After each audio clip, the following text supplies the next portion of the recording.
Tingkat kemiskinan di daerah pedesaan Indonesia tercatat masih 2 kali lipat dari persentase penduduk miskin di perkotaan. Secara jumlah, ada 11,16 juta penduduk miskin di kota per Maret 2020. Sementara di desa, jumlahnya mencapai 15,26 juta orang. Jumlah penduduk miskin dilaporkan meningkat sebulan setelah COVID-19 masuk ke Indonesia pada Maret 2020.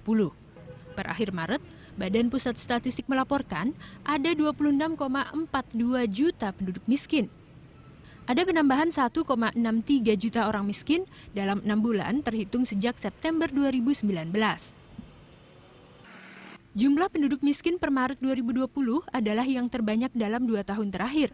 Sebelumnya, angkanya menunjukkan tren penurunan secara cukup konsisten, di mana pada Maret 2017 masih berada di 27,77 juta orang, turun menjadi 26,58 juta di September 2017, dan terus turun hingga menyentuh 24,79 juta pada September 2019, sebelum kembali meningkat ke angka 26 juta.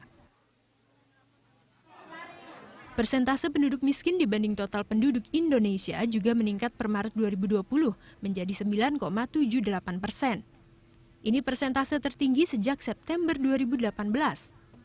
Di tahun 2021, pemerintah menargetkan angka kemiskinan di kisaran 9,2% hingga 9,7%. Di perkotaan, persentase penduduk miskin naik menjadi 7,38% pada Maret 2020 dari sebelumnya 6,56% pada September 2019.